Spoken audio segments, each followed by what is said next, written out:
देश में लोकसभा चुनाव गतिमान है। लगातार भारतीय जनता पार्टी के तमाम जो वरिष्ठ नेता हैं, चुनाव प्रचार प्रसार में व्यस्त हैं।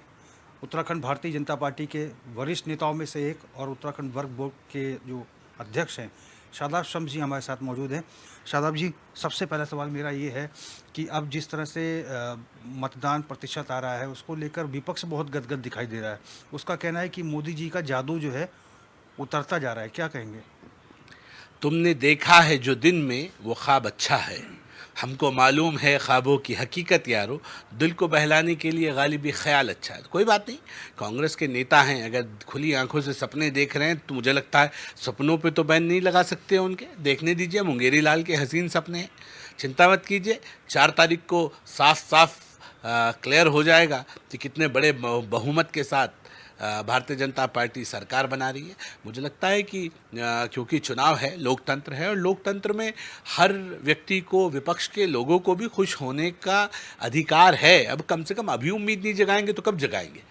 तो अगर उम्मीद जगा रहे हैं, अपने कार्यकर्ताओं को ये बता रहे हैं कि हम भी जीत सकते हैं, तो मुझे लगता है कि इतना तो हक बनता है विपक्ष का कि वो अपने हौसलों को ज़िंदा रखे। तो वो उतना ही है, उसे सिर्फ वहीं तक समझिए कि अपनी अपनी राजनीतिक ज़मीन बचाने के लिए, कि उनका कुछ वोट बैंक बचा रहे, इसलिए उसकी एक कोशिश वो कर रहे हैं। उसके अलावा मुझे लगता है कि दिया बुझने की कगार पे अब कुछ बचा कुचा नहीं है।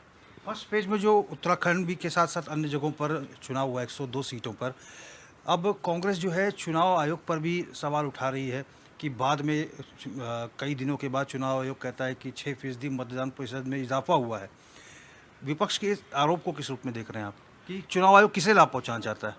देखिए, विपक्ष के आरोप अभी चुनाव आयोग पे आए हैं, फिर ईवीएम पे आएंगे, फिर सरकारों पे आएंगे, फिर ख़रीद फरोख्त के लाइनें लगेंगी, फिर घोटालों के आरोप लगेंगे, फिर ईवीएम में छेड़छाड़ की बातें आएंगी, और फिर मातम होगा। सब एक साथ बैठ के सर से सर मिला के भानुमति का पूरा कुनबा, जिसे इंडी गठबंधन कहते हैं, वो सब बैठेंगे और आपस में रोएंगे। तो वो सब होना है।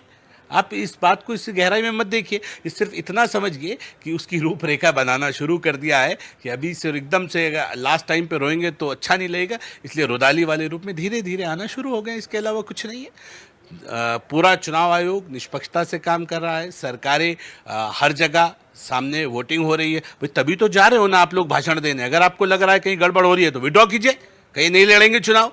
अब आप लड़ते हैं चुनाव, कोशिश करते हैं, जब हार जाते हैं तो कभी ईवीएम पे ठीक रहा, कभी बैलेट जो पोस्टल बैलेट्स आते हैं उस पर ठीक रहा। कुछ ना कुछ, कोई ना कोई कहानी हर बार नहीं बनाते।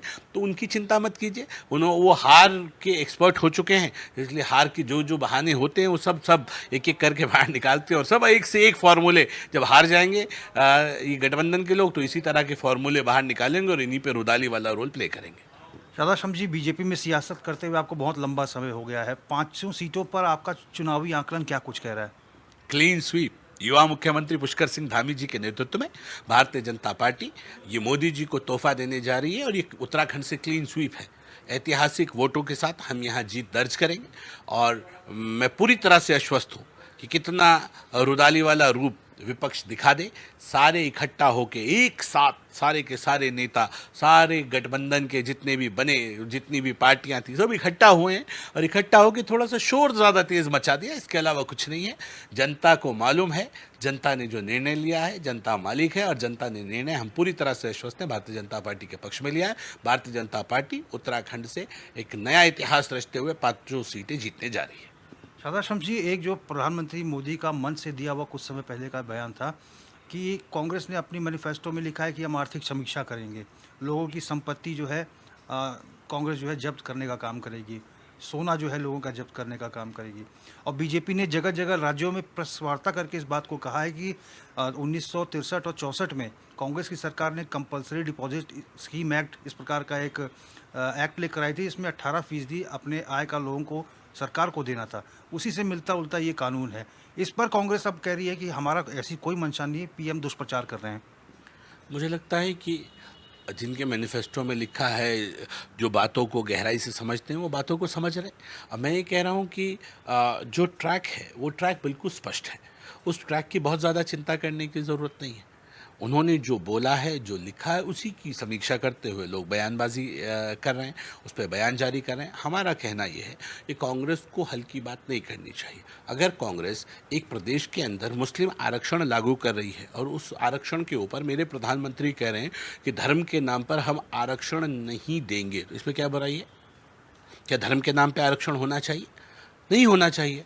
हम तो ये कह रहे हैं कि जाति के नाम पे भी आरक्षण नहीं होना चाहिए। वो जाति के आरक्षण में भी जो क्रीमी लेयर है उसको हटा के आरक्षण देना चाहिए। मतलब जो अगर अनुसूचित जाति के लोग हैं तो उसकी क्रीमी लेयर का हटा दो, क्योंकि उन्हीं लोगों को बेनिफिट मिल रहा है। जो गरीब अनुसूचित जाति का व्यक्ति है उसको आरक्षण का लाभ मिले। और हम किसी के विरोध में नहीं हैं, हम ये चाहते हैं कि सब लोग मुख्य धारा में जुड़े। सब लोगों को जो वाकई ज़रूरतमंद है उन्हें आरक्षण का लाभ मिलना चाहिए। और इस बात को मेरे प्रधानमंत्री भी कह चुके, सर संचालक भी कह चुके, तमाम भारतीय जनता पार्टी कह चुकी कि आरक्षण को कहीं से कहीं तक कोई छेड़छाड़ नहीं की जा रही है। आरक्षण को, हाँ ये ज़रूर है कि जो क्रीमी लेयर है उन क्रीमी लेयर को बार बार लाभ मिलता रहे, और जो समाज है उसको उसका लाभ न मिले तो समाज को लाभ मिलना चाहिए कि समाज मुख्य धारा में जुड़ सके। क्योंकि देश तब आगे बढ़ेगा जब अंतिम छोर में खड़े हुए लोग आगे बढ़ेंगे। तो अंतिम छोर में जो लोग हैं उनको आरक्षण तो दे दिया, लेकिन उसका लाभ पूरी तरह से उस समाज को नहीं मिल पा रहा, उन जातियों को नहीं मिल पा रहा है। तो इसलिए जो क्रीमी लेयर है, थोड़ा सा उस क्रीमी लेयर की लाइनअप को, जो नीचे वाली लेयर है, उसको आगे लाने की आवश्यकता है। राधा शर्मा जी, परसों प्रधानमंत्री नरेंद्र मोदी ने तेलंगाना के करीमनगर में एक बयान दिया जिसमें पहली बार उन्होंने अडानी और अंबानी का नाम लिया। कहा कि राहुल गांधी डर गए हैं क्या, क्यों चुनावी रण में अडानी और अंबानी का नाम वो नहीं ले रहे हैं कि राहुल गांधी बताएं कि टेम्पो में कितने बोरे पहुंचे, कितना कालाधन पहुंचा। इस बयान को लेकर कांग्रेस जो है काफ़ी गदगद दिखाई दे रही है। वो कह रही कि प्रधानमंत्री मोदी जो बौखला गए हैं हार के डर से। मतलब हम बौखला गए हैं, तुम पैसे लो तो जायज़, अडानी अंबानी से तुम पैसे ले लो तो ठीक। उस बात के बारे में अगर मोदी जी उसका खुलासा कर दें कि भाई ये पैसे आप क्यों ले रहे हैं, जब आप अडानी अंबानी पे सवाल खड़े करते हैं तो फिर इनसे चंदा क्यों ले रहे हैं आप? अगर आप ये पर्दे के पीछे का खेल क्या है, अगर ये बात बयान में बोल दिया तो इसमें क्या दिक्कत है? आप या तो ये कहिए हमने पैसे नहीं लिए, आप ये कहिए आपके पास पैसा नहीं आया। जिन जिन कंपनी से आपने चंदा लिया है भाई उनके बारे में आप बताएंगे ना कि आप एक तरफ चंदा ले रहे हैं, दूसरी तरफ उनके साथ मिलकर दिखावे का ढोंग करते हैं। आपको भी तो चंदा मिला है, तो उस चंदे को आप किस किस से ले रहे हैं कि आपको बताने का राइट नहीं है। बीजेपी मान रही है कि अडानी अंबानी ने चंदा दिया है कांग्रेस को। मैं कह रहा हूँ तो ऑनलाइन है, सबके सामने अगर दिया जाता है तो उसके बारे में चिंता होनी चाहिए। और सियासत है, सियासत में सब कुछ होता है, सियासत में सारी चीज़ें चलती हैं। और मैं ये कहता हूँ कि अगर मैं एक डोनर हूँ तो मेरे पास 4 लोग आते हैं, मैं चारों को देता हूँ। तो अब आप ये कहते रहो जी जिससे ज़्यादा दिया है उससे तुम्हारी लाइनअप हो गई और उनके ऊपर बोलना बंद कर दो। आप जो कल तक बोल रहे थे तो उन्होंने कहा आज बोलना बंद क्यों कर दिया? इतनी बात पूछ के, ये तो कोई बुरी नहीं है। ये तो नहीं कहा कि क्यों बोल रहे हो, ये पूछा क्यों नहीं बोल रहे हो। जिन पे कल तक आप हमला करते थे, अगर आज उन पे हमला नहीं करे तो कोई भी पूछेगा कि आपने बोलना बंद क्यों कर दिया। तो इतनी सी बात है, मुझे इसके अलावा और कोई लाइन नहीं है। और हम पूरी तरह से आश्वस्त हैं कि भारतीय जनता पार्टी की 2024 में मोदी जी के नेतृत्व में सरकार बनने जा रही है। और ये सरकार ऐतिहासिक वोटों से बनेगी। हम अपने दम पे सरकार बनाएंगे, पूर्ण बहुमत की सरकार होगी। कहीं से कहीं तक कोई गलत फहमी में ना रहे कि ऐसा होगा वैसा होगा। जो सोच रहे हैं चिंता मत कीजिए, उन्हें बहुत जोर का झटका धीरे से लगने वाला है। 4 तारीख आने दीजिए, दूध का दूध पानी का पानी हो जाएगा। कांग्रेस कह रही है कि अब 400 पार का नारा बीजेपी ने बोलना बंद कर दिया है। कब कह दिया, कब बंद कर दिया? हम तो पहले से कह रहे थे, हम तो दम से खड़े हैं। पूर्ण बहुमत की सरकार बनाएंगे। और एनडीए गठबंधन जिस तेज़ी के साथ आगे बढ़ रहा है, चिंता मत कीजिए। जो 400 का नारा दिया है, जब 400 सरकार बन रही होगी तो आपको दिखाएंगे कि देखो ये 400 आपके भी टूट के वापस आने के लिए तैयार बैठे, ये तो 400 से भी ऊपर जाने के लिए तैयार है। कौन सी गलत फहमी में विपक्ष है, मेरी समझ में नहीं आ रहा। पूरी तरह से आश्वस्त हैं हम कि मोदी जी के नेतृत्व में एक बहुत मजबूत सरकार भारत में बनने जा रही है। विपक्ष ने जो ढोल बजाया है, आवाज़ थोड़ी सी इस बार ज़्यादा विपक्ष की आई है, क्योंकि सब ने एक सुर में एक साथ मिलकर सब इकट्ठे हो गए हैं और सब एक साथ मिलकर ढोल बजा रहे हैं, एक साथ मिलकर एक ही बात को चिल्ला रहे हैं। तो ऐसा लग रहा है कि शायद जनता की आवाज़ है, वो जनता की आवाज़ नहीं है, वो शोर है। और चिंता मत कीजिए, जब जीत का जश्न मनेगा तो शोर गायब हो जाएगा। शादाब शर्मा जी, आप बहुत बेबाकी से बोलते हैं और इसीलिए ये अंदाज़ आपका सबको पसंद आता है। कांग्रेस हो चाहे इंडिया अलायंस के जितने भी सहयोगी दल हो, लगातार जो है इस चुनावी रण में कोविड शील्ड का मसला उठा रहे हैं। अखिलेश यादव हो, कांग्रेस के बड़े नेता हो, अन्य जो उनके गठबंधन के नेता हैं, कि कोविड शील्ड के नाम पर जनता की सेहत के साथ खिलवाड़ किया गया और उस कंपनी से इलेक्टोरल बॉन्ड भी खरीदवाए गए। क्या कहेंगे? देखिए, मुझे ऐसा लगता है कि विपक्ष के पास जब कुछ नहीं होता तो हताशा और निराशा उनके हाथ दिखती है, तो फिर इस तरह के बयान सामने आते। देश के प्रधानमंत्री ने वैक्सीन लगाई, हम सब लोगों ने वैक्सीन लगाई। कई सारे साइड इफ़ेक्ट्स कई बार किसी चीज़ के अगर हो भी जाते हैं तो सामान्य चीज़ है, कोई बहुत बड़ी चीज़ नहीं है। और हम ये मानते हैं कि जब ज़िंदगी बचाने का सवाल होता है, जब ज़िंदगी बचाने का सवाल होता है तो सब लोग साथ आते हैं।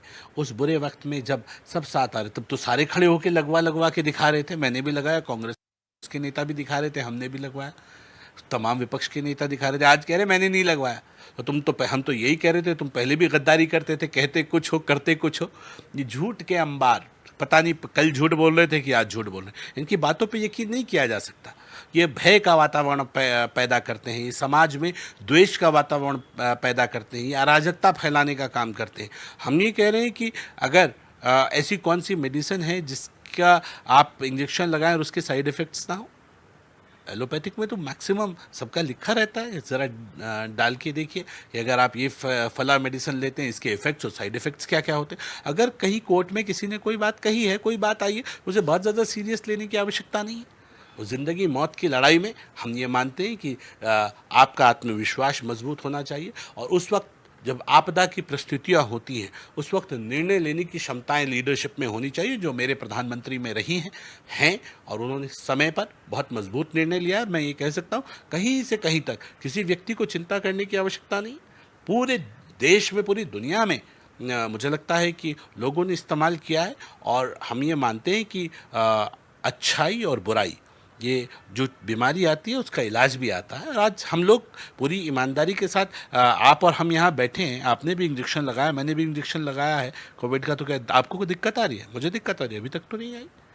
अगर 1-8% के लोगों को किसी की दिक्कत कहीं आई होगी, वो कोर्ट चले गए होंगे, उसमें कहा इसके साइड इफ़ेक्ट भी हैं, होते हैं क्या? ऐसी मैंने कहा एलोपैथिक में कौन सी दवाई जिसके साइड इफ़ेक्ट नहीं। मैं किसी का डिफेंस नहीं कर रहा हूँ, लेकिन ये चुनावी मुद्दा नहीं होना चाहिए, क्योंकि जब ज़िंदगी बचाने का सवाल होता है तो आदमी सब कुछ करता है। और मेरे प्रधानमंत्री ने साफ नीयत से लोगों की ज़िंदगी बचाने की कोशिश की। उस नीयत पे सवाल उठाने वालों के ऊपर सवाल ज़रूर उठेगा। अच्छा, प्रदेश के मुद्दों की बात करते हैं शादाब शम्स जी। वनाग्नि को लेकर कांग्रेस लगातार सरकार की घेराबंदी कर रही कि अब जब खेल हाथ से निकल गया, वनों में इतनी आग लग गई, अब मुख्यमंत्री ताबड़तोड़ बैठक करके क्या फ़ायदा और निचले कर्मचारियों पर कार्रवाई करके क्या फ़ायदा। आपके विधायक ने खुद मुख्यमंत्री के नाम चिट्ठी लिखी है कि छोटे कर्मचारियों पे कार्रवाई क्यों की गई, बड़े अधिकारियों पे कार्रवाई होनी चाहिए। देखिए, मैं एक बात आपको बताता हूँ, ये आज पहली बार तो आग नहीं लगी है। लगातार इस तरह की आपदाएं हमारे यहाँ, क्योंकि पहाड़ी प्रदेश है और गर्मी के कारण जिस तरह से हमारे यहाँ जो पत्ते हैं जब सूख जाते हैं, इस तरह की आग लगती रहती है। उसे कंट्रोल करने के लिए सरकार ने पूरा तंत्र विकसित किया है। जहाँ से आवाज़ जानी चाहिए, अगर वहाँ से सही टाइम पे आवाज़ चली जाती है, जो विसल ब्लोवर हमने वहाँ रखे हैं, सही से सीटी मार के अगर लोगों को बता देते, तो उस चीज़ को उतने ही लेवल पर उसका ट्रीटमेंट किया जा सकता है।